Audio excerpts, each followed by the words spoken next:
예. 참, 안녕하십니까.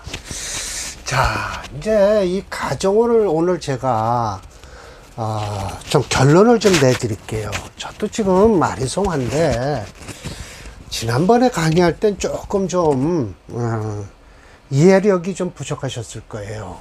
그래서 이게 가정이라는 게 척천수에만 있어요. 가정이. 그러니 이게 있으니까, 임철철 선생이 또 이걸 여기에 대해서 언급을 안 하실 수가 없잖아요. 그래서 이게 이제 원문이에요. 진종은 그 상에서 몇 개의 이건 어느 정도의 사람은 있다. 그러나 가종이라는 것도 역시 그 용심만 따른다면 일신을 발할 수 있다라고 했어요. 가진 사람이 몇이나 있을까? 이게 유기인 하면 서리법이에요. 너 몇 명이나 있을 것 같아? 라고 물어보는 거예요. 진종.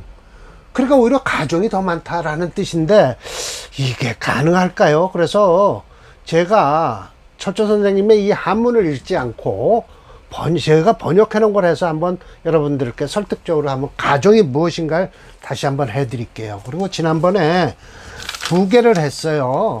그런데 2개를 했는데 사례명조에서 이렇게, 사례명조가 아니라 이렇게 나와요. 지금 앞으로 3개를 할 건데, 무슨 채다 라고 했으면, 이제 주로 다 목채예요. 여기 5개가. 아마 그럴 거예요. 목채, 목채, 목채, 목채, 목채, 지수법으로는, 목채, 전부 다 목이 채예요. 지수법으로 이렇게 무게중심을 다뤄보면, 목채예요. 그 목이 채인데, 그럼 목이 채면 뭘 쓴다? 금토를 쓴다는 거죠. 지수법으로는, 무게중심으로는. 이것이 2개예요. 프로그램에선 목채, 금토, 용조가 2개가 나와요. 그리고 목채, 금토, 용조의 금불령이에요. 금이 불령하고 토화로 흘러요. 이게 하나예요.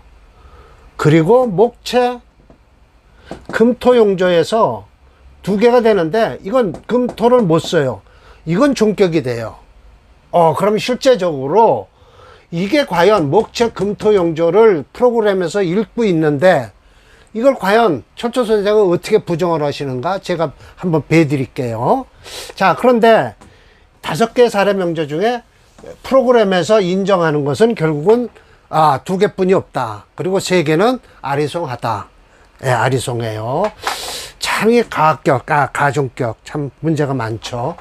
임시가 말했어요. 가종이란 마치 사람이 뿌리가 얕고 힘이 없어서 스스로 일어설 수가 없는 것으로 사주에 비록 비겁과 인성이 있어도 역시 자기를 돌볼 겨를이 없다는 건 누굴 돌본다? 누가? 비겁과 인성이 스스로 나 하나도 감당을 못한다. 그럼 결국은 비겁과 인성은 다른 신에 의해서 합을 하든지 극을 받고 있는 거예요. 그럼 일주를 못 도와줄 거 아니에요. 그럼 뭐가 날뛴다? 식상관이 날뛸 거 아니에요. 식상관이 날뛴다는 거예요. 그래서 비겁이 극을 받든지 인성이 합을 하든지 하면 식상관만 쓸 수 있다는 거예요.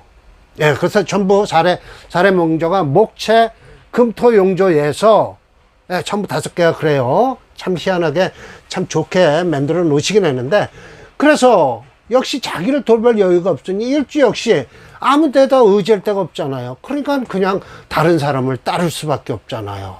그 형상이 하나 같지 않지만 재성이나 관성의 이야기에도 그 진정과 대동소이해야 되는 거예요. 사주 중에 재성과 관성이 계절을 얻어서 당령을 하고 있어요. 그럼 일주는 허약할 거 아니에요. 무기력할 것이고, 비겁과 인수가 생하고 도와준다 해도 사주 중에서 식신재성을 생하고 그 재성이 인성을 손괴하든지 관성이 비겁을 보세요. 비겁을 제하면 바로 일주는 의지할 것이 없는 거예요. 따를 것이 없으니 오로지 재성이나 관성 세력에 의지함을 얻어서 가는 것이다. 재성의 세력이 왕하면 종제를 할 것이요 관성의 세력이 왕하면 종관을 하는 것이니 종재하면 대운에서 식상 지지로 흐르고 이건 할 필요 없어요. 예, 그럼 자, 그래서 오늘 5개를 다 해드릴게요. 이게 이제 제 논문에 이걸 끼워놓고도 지금 가만히 들여다봐도 예, 무게중심 이론으로 이게 근거를 못 찾으니까 제가 아주 무척 불안해요. 그리고 오늘 제가 마이크를 여기 직접 다룬 것은 요 밑에 제가 5층인데 1층에 상가에서 아마 리모델링을 하는 거라 쇳소리가 나고 막 해서 제가 좀 덥더라도 문을 좀 닫고 마이크를 이렇게 차고 합니다. 자, 이 사주예요. 이 사주가 편관격이에요. 모기채예요. 자, 모기채인데 금토용조예요. 그래서 제가 이 빨갛게 표시했죠. 이 금을 버리겠다는 거예요. 과연 이게 우리가 일반적으로 이 금 버릴 수 있어요? 예. 그리고 더군다나 관인은 아니네요. 목채니까. 예, 모기채니까 사실은 이 술은 쓸 수가 없어요. 용신으로서는요. 예, 용신으로 쓸 수 없으니까 만약 모기채니까 금토용조 같으면 화까지 쓸 수 있다. 이 사화가. 그런데 철저 선생은 또 이렇게 해서 합을 한다고 그러고요. 그래서 합해서 간다든지 하고 해면 목국을 이룬다고 하고요. 그러면서 이 사주가 유금을 못 쓴다고 하시는 거예요. 그래서 뭘로 간다? 종관으로 간다라는 거예요. 그럼 대운이 종관이니까 목수운으로 흐르면 좋을 것이다 라고 해서 이렇게 목수운까지 가니까 이 수운에 끝났다고 할 것이죠. 예, 그렇게 되는 거예요. 그래서 제가 다시 한번 제 말씀을 자세히 다시 써놨어요. 참 저도 찝찝해서 다시 한번 한 거예요. 역평자가 보기에도 이 명절은 가정살이다 뭐 어쩌고 했는데 여기 오늘 새로 제가 하나 더 붙여놨어요. 여기요. 예, 이거예요. 하지만 무게중심 이론인 오행체역론으로 목체 금토용조로 나온다. 이러한 명주가 상담을 청한다면 유일하게 존재하는 시지의 유금을 과연 포기할 수 있을까 하는 의구심이 든다. 철저님의 안목이 부럽다. 이건 지난번 강의를 안 하고 이걸 한번 다시 들여다본 거예요. 제가 다 들여다보고 요거 하나를 덧붙여 놨어요. 제가 이게 유금을 못 쓴다라고 하시니까 과연 못 쓸까 하는 게 의심스러운 거예요. 예, 그러면 결국은 가정격은 예, 전부 월지가 종재나 재나 관을 차지하고 있다는 건 우선 아셔야 될 거예요. 그리고 모기채라는 건 기본이고요. 이건 나중이고요. 이게 지난번 강의에 이거 역시 모기채예요. 그럼 인수격이란 말이에요. 그런데 모기채인데도 금토용조로 가야죠. 근데 이 금을 못 쓰겠다는 거예요? 아니죠. 그 이유는 아니죠. 금은 써도 되는데 이 술을 쓰겠다는 거예요. 그럼 모기채인데 어떻게 술을 쓰냐고요. 그런데 철저 선생은 뭐라고 하시냐면 인신축을 해서 인신충을 해서 날아가기 때문에 저 목도 못 쓴다 라고 하시면서 신진수국을 해서 관성으로다가 종관을 한다고 말씀을 하세요. 예, 종관을 한다. 모기채인데도 그렇게 말씀을 하셔요. 전부 모기채예요.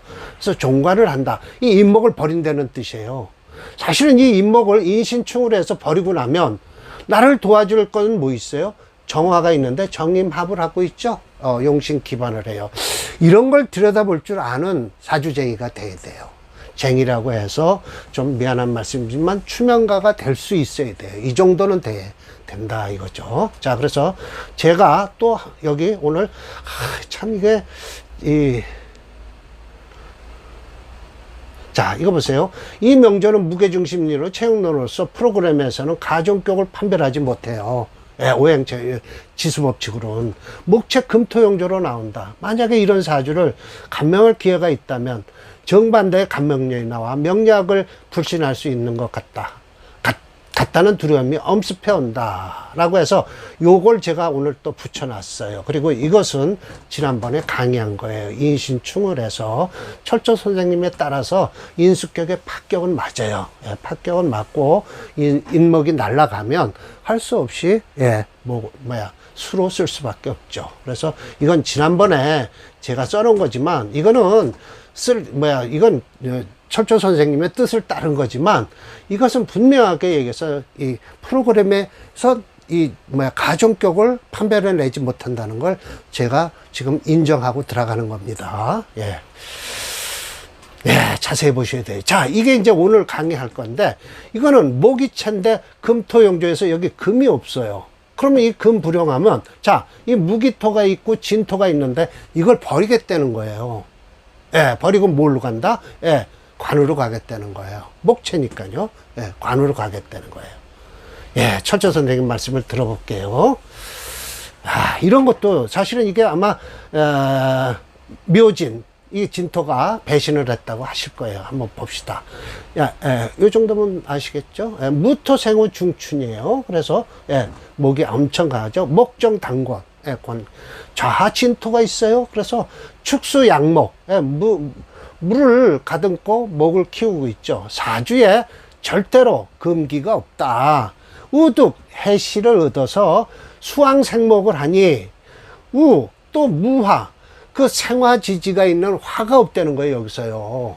그래서 격은 종관을 취한다는 뜻이에요. 그러면서 뭐라고 하냐면 부정을 쓰면서 신세론으로는 하지 말아라. 이거 신약신강으로 논하지 말라라는 거예요. 참나. 비록 과갑 출신은 아니지만 운이 병자을에 연등사판 계속 올라가는 거예요. 자리가 본관까지 됐다. 지 계유년이 돼서야 낙지기망, 직업이 떨어지고 돌아갔다라는 소리예요. 야, 참 이건 이제 금불형이에요. 그러면 이게 토화로 분명히 읽어줘야 되는데 사실은 이게 화가 없어요. 그런데 유일하게 이 진토가 수화된다라는 뜻인지 목화된다라는 뜻인지는 설명을 안 하지만 진토가 목을 키우고 있다라고 하는 거 보면 목의 편에 들은 거예요. 자, 철저님의 말씀은 무토일주가 비록 일지에 비견인 진토가 있으나 인성이 없으므로 종관을 거부할 금성 식상이 없어 때를 기다리는 가정격이다. 계유대운에 유대운에 세자충학 왕자발한다 라고 하였다라는 것이죠. 이거 왜 이걸 붙여놨을까요? 앞에도 붙여야죠. 붙이려면 이건 여기다 쓰면 안 되죠. 이렇게 해야죠. 세자충학 왕자발 한다고 하였다. 자, 이거 오늘 제가 쓴 거예요. 하지만 이명조 역시 무게중심 오행은 오행체형론으로는 목체 금토용조의 금불용이에요. 토화호행이 용인신이 된다. 결론적으로 월간일지의 무기토와 지지의 진토가 용신이 되는 목체 토화용조가 되었다. 무언가 차장 2장에서 가정론은 가정격은 노는 종격론은 이렇게 해서 논자 하나죠. 참.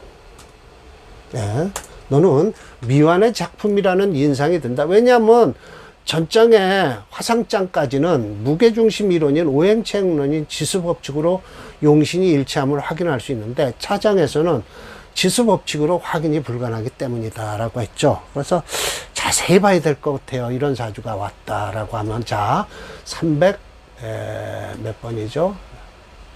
이것서부터는 베드레이저 프로그램으로 344번.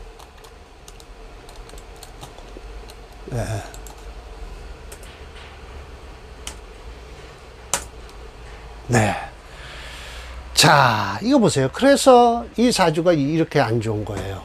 그래서 지금 토를 용신으로 잡았어요. 토용신이니까 이렇게 좋고요. 이 술도 괜찮고요. 만약 이게 그러니까 결국은 목으로 다 잡아놓으면 이 수운이 좋을 거예요. 그리고 계유대문 되면 낙직이 돼서 망하고요. 그러면 한번 목수시용에 수용신으로 목용신으로 잡아도 돼요. 이 사주는요. 자, 바꾸겠습니다. 용신을요. 목수시용에 목용신으로 할게요. 격국으로 나가요. 그 종관이니까요.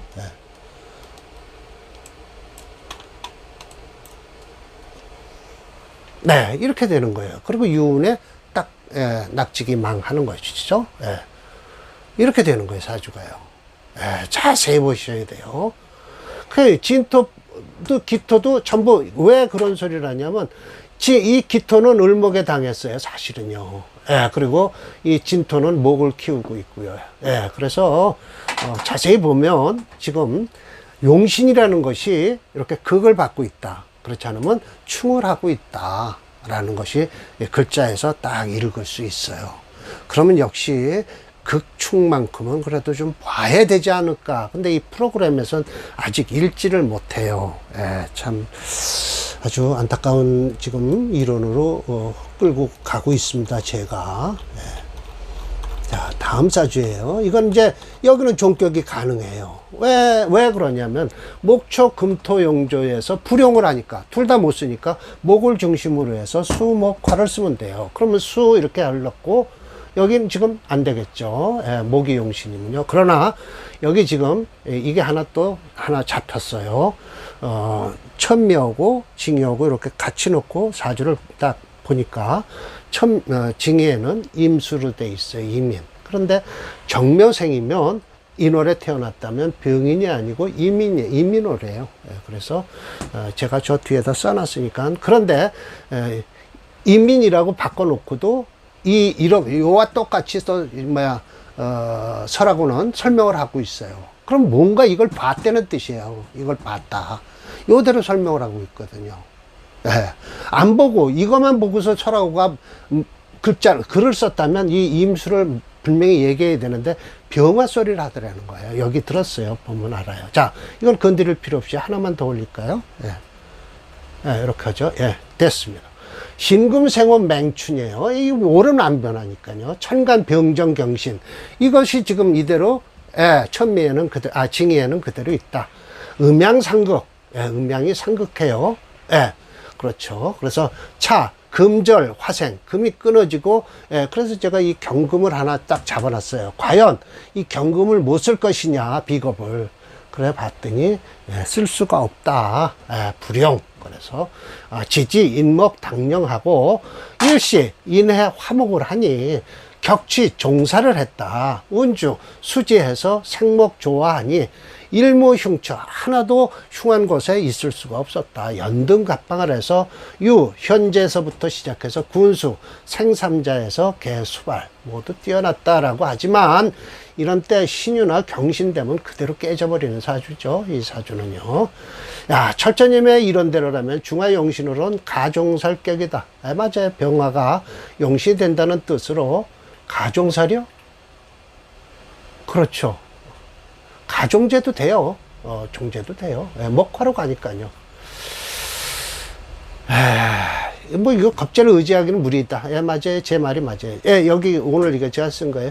무게중심 이론이 이건 지난번에 써놓은 거고요. 오행체형론으로는 목체 금토용조에 불용하고 수목화 오행 중 수목이 용이신이 된다. 이 명제는 확실하게 가종제격이라 할 수 있다. 종제격이라고 하여도 무리가 없을 것이다. 왜냐하면 지지의 목자가 강하고 이를 제극하는 오행을 찾으니 일관과 시간의 경신은 이렇게 됐죠. 그래서 용의신을 하는데 제가 여기다 썼을 때 분명하게 여기 지금 돼 있죠. 이 명제는 월간지가 병인월로 돼 있는데 정면연에는 병인월이 올 수가 없고 설하고의 징의에는 이민월로 되어 있으면서 임철조의 해설을 그냥 옮겨서 천간 병정경신이라고 썼으니 설하고는 월간지의 잘못은 잡았는데 해설은 안 고쳤다. 두 사람 모두 실수다라고 했죠. 저는 이거 번역을 할 때 천미와 징의를 같이 놓고 했습니다. 그래서 물론 차례는 틀려요. 그러다 찾으면 나와요. 512개가 나오니까요. 그래서 이민으로는 바꿔놨는데 물론 다른 본이 있겠죠. 다른 본을 보고 했겠죠. 자, 이 명제를 봅시다. 이거는 뭐 지수법칙으로 하면 곧바로 똑같이 나오겠죠. 불용이니까요. 345분이에요. 네, 이렇게 해서 괜찮아요. 수론도 되고요. 여기 되면 이제 끝나죠. 지금 해대운에 들어와 있어요. 35세 잘 나가고 있겠죠. 종제 격이에요. 오늘 마지막이죠. 이거 역시 편관격, 이건 종관격이에요. 왜? 목체 금토용조에서 불용 쓸 수가 없다. 금토가 없으니까 못 쓰니 유일하게 일조 하나 있죠. 그러니까 이건 쓸 수가 없어요. 이건 아주 그대로 종살이라고 해도 관계없어요. 근데 이거를 못 쓰냐, 편인이죠. 편인을 못 쓰냐가 중요한 거죠. 근데 못 쓴다고 목체 금토용조에서 불용이 나왔어요. 프로그램에서. 그러니까 결국은, 아이고, 이거 좀 적어야 되겠네요. 네. 여기 뭐 간단하네요. 그래도 여기다 쓰겠습니다. 개해, 을묘, 네, 기미, 네, 정묘. 예, 이거는 뭐 할 말 없어요. 목으로도 흘러도 화가 뭐 아무런 관계 없죠. 예. 수목화로 흘러야 되니까요. 목체, 금토용 불응이면 목을 가운데 두고 수목화로 흐르니까요. 자, 기토생어 중춘했어요. 예, 춘목 당령 회국, 해면미 목국을 이루니 시간 정화는 당한다. 연상의 개수로부터 당하지만 저 목을 용신으로 잡을 때는 화도 좋다. 그래서 미토도 회 목국을 이루니 부득부정, 부득불. 부득불. 우리도 부득불이라고 하죠. 어쩔 수 없이 부득불 종살이다. 부득불 종살이다. 과갑 출신으로서 사지 관찰사까지 되었다라는 것이죠. 이거는 충분하게 종살이 되는 거예요. 그래서 자, 이 명저 역시 무게중심 오행책으로 목체금토에서 불용. 그래서 이렇게 됐다. 자, 이걸 제가 결론을 내렸어요. 이상과 같이 철저님의 가종격론은 현대 명리학계에서는 반신반의할 이론이 되었다. 물론 무게중심 이론인 오행체험론으로도 약간의 배치되는 이론이 발생하였다. 때문에 앞으로 각계에 관심 있는 명리학의 의견을 모아야 할 때라고 생각한다. 다음으로 또 가화장이 계속되는데 이 장도 역시 궁금함과 아울러 불안감이 엄습해 온다라고 했죠. 이건 오늘 제가 쓴 거예요. 지난번에 이런 건 다 지난번에 써놓은 거예요. 참 이상과 같이 철저히 현대명리학에서 이건 저 위에 있는 걸 이건 그대로 또 한 번 더 해도 좋겠네요. 때문에 앞으로 없앨게요. 이거는. 네. 이건 저 위에 걸 하다가 제가 이걸 잘못해서 이렇게 됐죠. 다음 3책이 아니라 3권이죠. 네. 가화격이에요. 가화장이에요. 참 이걸 또 어떻게 연구를 해서 그래도 물론 가종과 가화는 비슷할 것 같아요. 그래서 지난번 가화 첫 번째 강의할 때는 제가 좀 이걸 뭐 어떻게 강의를 해야 될지 몰랐는데 지금 한번 다시 들여다보면서 확실하게 근거를 대드려야 되겠다 생각해서 제가 마음을 먹고 지금 한 3시간 동안 이 책을 또 들여다봤어요. 가화장을 들여다보니까 역시 지수법칙으로 인정할 수 있는 게 2개, 반신반의가 하나, 또 아주 거의 적중하지 않는 게 2개, 5개 중에 하나인데 결국은 철조 선생님 말씀이 맞아요. 용신으로서 힘을 못 쓴다. 용신은 맞아. 일주가 약화되는 건 기본 사실이죠. 왜? 월간이 재관월에 태어나니까. 물론 하나 인성월이 있었어요. 있기는요. 그렇지만 인성월이 태어났는데도 뭐예요? 곧바로 극을 당하죠. 이건 재성이 극할 거 아니에요. 일지에서 딱 재성이 극하니까 인성격이 파격이 돼 버렸잖아요. 그래서 인성을 격을 잡지를 못하는 거예요. 그렇게 돼서 못했고요. 대개 보면 일주는 그래서 재관월에 태어나고 식상 높더라고요. 그러니까 재관월에 태어나면 종재 종관을 한다라는 것은 일주는 어차피 약하다. 근데 용신이 비겁과 인성인데 이 비겁과 인성도 역시 극이나 충이 됐다든지 이것도 극이나 축이 됐다든지 합이 됐다든지 하면은 결국은 일주를 도와줄 나 자신도 이렇게 충극을 당하고 있는데 무슨 일주를 도와줄 겨를이 있겠는가 라고 철저 선생님께서 말씀을 하세요. 그래서 어떤 사주가 용신을 잡아놓고도 그 용신이 과연 충과 극을 받는지도 반드시 자세히 보셔야 되겠다라는 말씀을 드릴게요. 특히 월에서 재성과 간성월을 만난 사주 같으면 일주의 약함, 고약함을 자세히 판별해야 된다. 인성과 비겁이 과연 이 사주를 도와줄 수 있는가를 반드시 보셔야 된다라는 걸 결론을 내리면서 가정격을 결론을 내렸어요. 물론 가학격도 역시 이제 제가 고민을 좀 많이 해서 공부를 해서 강의를 하겠습니다. 예, 마치겠습니다.